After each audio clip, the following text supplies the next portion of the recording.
मुझे नहीं पता था कि मुझसे इतना बड़ा गलती हो जाएगा, इतना बड़ा कि मैं इतना ज़्यादा सुनना मुझे पड़ जाएगा घर वालों से। सच में गलती मेरी है, इसलिए मैं गलती अपना एक्सेप्ट करती हूँ। अभी फ़िलहाल मुझे 1 महीने ही हुए हैं और मैं मतलब कि बहुत ज़्यादा मैं सीरियस थी 1 महीने पहले। और मैं सोची कि 1 महीने हो चुके हैं, अब जाके ठीक हो गई होंगी, तो मैंने इतना बड़ा कदम उठाया और मैंने सोचा कि सब चीज़ अच्छा जाएगा, लेकिन ऐसा कुछ नहीं हुआ।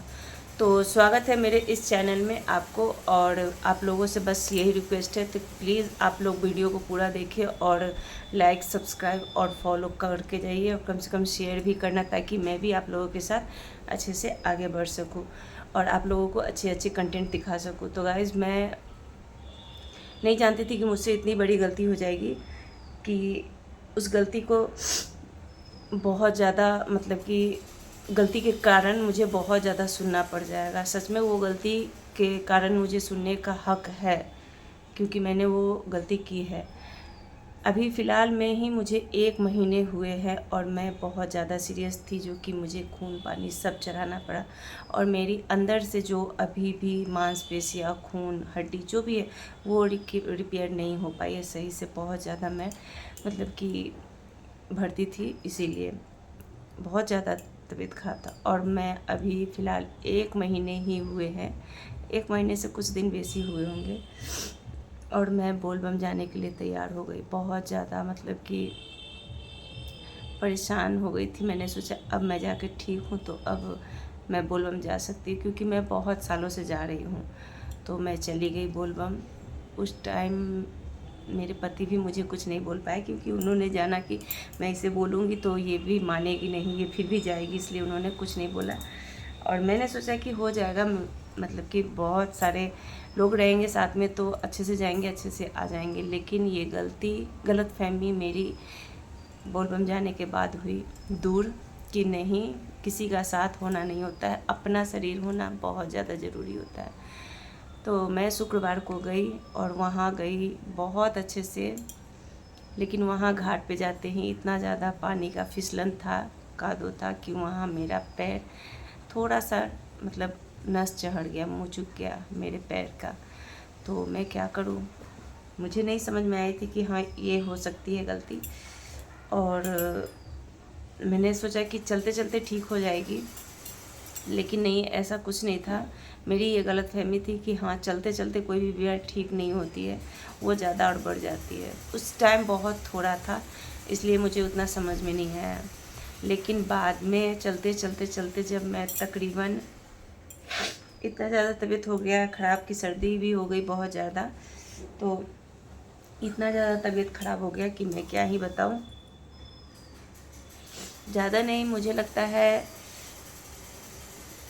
8 से 10 किलोमीटर मैं चली होंगी, और 8-10 किलोमीटर में ही मेरे पैर और ज़्यादा दर्द करने लगे, बहुत ज़्यादा। फिर भी मैं सोची कि ठीक हो जाएगा, कहीं दवाई ववाई ले लूँगी। लेकिन मैं राधा रानी को याद करते करते, मतलब नाम जाप करते करते मैं काउंटर लेकर गई थी। नाम जाप करते करते मैं इतनी दूर चली गई कि उस टाइम मतलब कि दर्द भी होता था तो महसूस नहीं होता था कि मैं दवाई लेकर खा लूँ, इतना ज़्यादा दर्द होता था। लेकिन नाम जाप करते करते करते करते मैं तकरीबन आधा चली गई, मतलब कि 80 किलोमीटर के तकरीबन होगी, तो मैं आधा आ चुकी थी, यानी 40 किलोमीटर धरिए कि 35 से 40 किलोमीटर मैं आ चुकी थी। अब दर्द बाहर हो गया था, दर्द मतलब कि बहुत ज़्यादा, मतलब बर्दाश्त से बाहर हो गई थी, बहुत ज़्यादा। तो मैं सुबह में 3:30 बजे के करीब में मैंने डिसाइड किया कि अब मैं दवाई खा लूँगी तभी चल पाऊँगी, नहीं तो मुझसे चला नहीं जाएगा। तो मैंने दवाई ले ली, 3 दवाई मुझे मिला। मैं दर्द के मारे इतनी बेहाल थी कि मैंने दवाई खा ली, और मेरे साथ 2 और लोग थे। तो एक थोड़ी सी आगे बढ़ गई थी, और दूसरी जो थी मेरी दीदी थी, तो वो पीछे थी। तो वो देखी मुझे कि दवाई लेकर खा रही, तो उनको भी थोड़ा सा पैर में दर्द हो रहा था, वो चलते चलते हो रहा था उनको, लेकिन मेरी तो नस चढ़ गई थी। तो वो भी दवाई एक लेकर खाई और मैं भी दवाई मतलब ख़रीद कर खाई हूँ। कोई भी सिविल से नहीं खाई कि हाँ भाई सिविल से ले लूँगी तो भाई एक्सपायर है या फिर क्या है, मुझे कैसे पता होगा, क्योंकि सिविल से कोई भी दवाई दिया जाता है तो कट करके रखा हुआ रहता है ताकि आने के टाइम में किसी भी कावड़िया को हाथ में दो और चलते रहो। काटने वाली झंझट वो लोग नहीं रखते हैं। तो इसीलिए मुझे उस पर भरोसा नहीं था, तो मैं अपने दुकान से मैं अपने पैसे लेकर गई और दवाई लेकर आई, ताकि मुझे दुकान वालों पर भरोसा रहता है कि हाँ चलो भाई दुकान है, ये कुछ गलत नहीं करेंगे। चाहे शिविर में जो भी लगाता है वो भी गलत नहीं करता है, फिर भी अपने मन को विश्वास दिलाने की बात है। तो मैं दवाई दुकान से ली और वहीं पे एक पानी का बोतल भी खरीदी, वहीं पे मैंने पी भी लिया, दवाई खा ली। तो सुबह के 3:30 बजे दवाई खाई, मुझे मेरे पेट में कुछ नहीं था, अन्न पानी, क्योंकि रात में भी मैं कुछ नहीं खाई थी।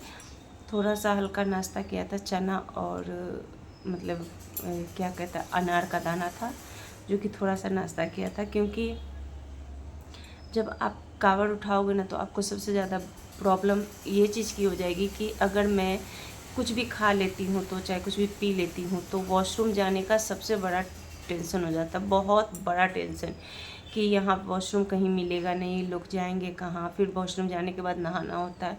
तो इसलिए खाने की टेंशन थोड़ी हम लोग रोक देते हैं कि भाई खाना नहीं खाना है, जो भी हो सके हल्का फुल्का खाते पीते चलना है, हल्का फुल्का। तो मैं लेकर गई थी चना और मतलब कि अनार का दाना मिक्स करके टिफ़िन में पैक करके लेकर गई थी। तो वही मैं और मेरी भतीजी थी और मेरी दीदी थी, वही हम लोगों ने मिलकर खाया और पानी पी लिया। फिर 2 घंटे आराम किए, मात्र 2 घंटे भी नहीं, उससे भी कम किए आराम, क्योंकि मोबाइल चार्ज करना था तो इसीलिए वहाँ पर हम लोगों को रुकना पड़ा। एक सिविल लगी थी वहीं पे, वहाँ से हम लोगों ने तकरीबन 2 बजे के करीब में हम लोग नहा धो कर चले रात में, और फिर मतलब कि 3:30 बजे के करीब में तो मैं बता ही रही हूँ कि मुझे दर्द ज़्यादा बर्दाश्त नहीं हुआ, तो मैं दवाई लेकर खा चुकी थी। तो दवाई खाई और उसके बाद 3:30 से 5 यानी 1.5 घंटे हुए। दर्द मुझे घटने के बजाय थोड़ा थोड़ा लग रहा था कि अभी बढ़ ही रहा है, जिस तरीके से है समझिए तो उसी तरीके से थी, थोड़ी सी बढ़ रही थी। लेकिन मुझे प्रॉब्लम ये हो गई कि इतना ज़्यादा पेट में गैस बन गया, इतना ज़्यादा कि वो पता नहीं चल रहा था कि पेट में मेरे गैस बना है। मेरे पीठ में दर्द होने लगी, मेरे पजरा में दर्द होने लगी, मेरे सीने में दर्द होने लगी और लग रहा था कि ब्रेन फटा जाएगा।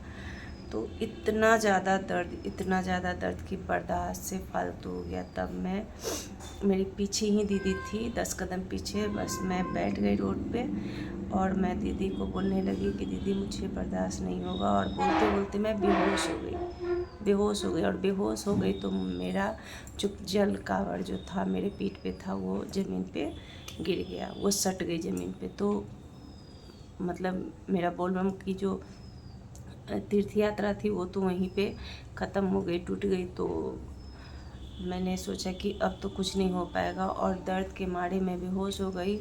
और बहुत ज़्यादा दर्द, इतना ज़्यादा दर्द कि लोग मुझे कांवड़िया जा रहे हैं और देख रहे हैं, और मैं बोल रही हूँ कि कोई एम्बुलेंस को बुलाओ, क्योंकि मुझे बर्दाश्त से फालतू हो रही थी, बहुत ज़्यादा तबीयत ख़राब हो गया था।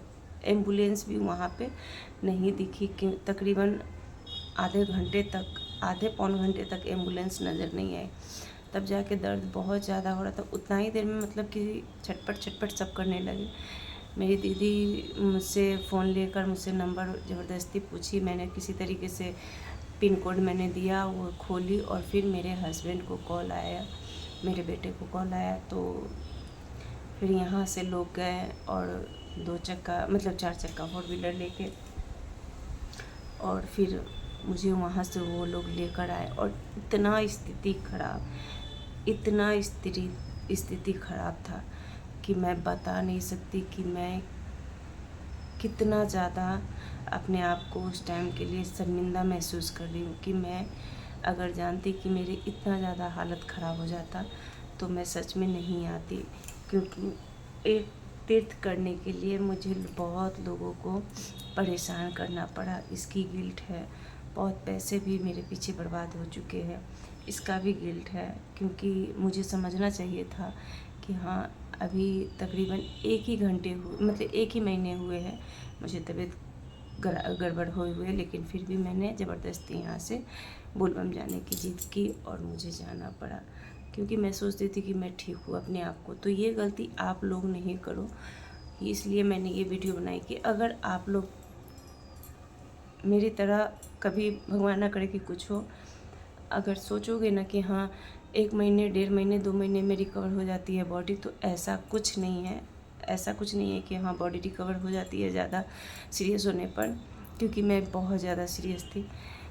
तो मैं शुक्रवार को गई और शनिवार को 5 बजे सुबह में दर्द उठा और फिर मेरे हस्बैंड गए और वहाँ से लेकर चल दिए, और रास्ते में ही दवाई सुई डॉक्टर के पास क्लिनिक लेकर गए, वहीं पे दवाई सुई हुई और तब जाके मेरे पति घर पर लेके आए। तो सोचो मेरी वजह से कितनों को टेंशन हुई, मतलब जो साथ में थे उनको भी टेंशन हो गई, जो यहाँ से दौड़ के गए उनको भी टेंशन होगी। साथ में जाने से पहले खर्च, कपड़े है, जाने का खर्च, आने का खर्च, या फिर अभी जो मेरे हस्बैंड लेकर गए गाड़ी उसका खर्च, दवाई। तो एक गलती, मेरी एक गलती से बहुत बड़ा नुकसान हुआ है, मेरी एक गलती से, ये मैं समझ सकती हूँ। लेकिन क्या करूँ, पति बहुत गुस्सा करने लगते हैं, बहुत ज़्यादा बोलते हैं, तो बर्दाश्त से फालतू हो जाता है। जब सुनते सुनते तो गुस्सा होकर मुझे भी बोलना पड़ता है। लेकिन मैं कहती हूँ आप लोगों से, आप लोगों से रिक्वेस्ट है कि ऐसी गलती ना करें आप लोग, कि हाँ आप लोगों को भी घर में कलेश करना पड़े।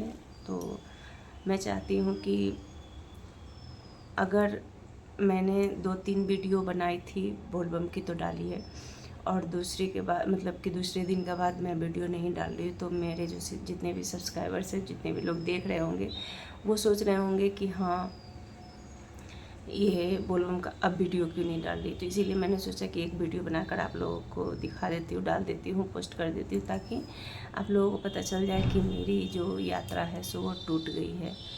तो मुझे बहुत बहुत ज़्यादा अफसोस हो रहा है। तो इसीलिए आप लोगों से रिक्वेस्ट करती हूँ, आप लोग भी ऐसा गलती ना करें। तो कैसी लगी मेरी वीडियो कमेंट में ज़रूर बताना। राधे राधे, हर हर महादेव।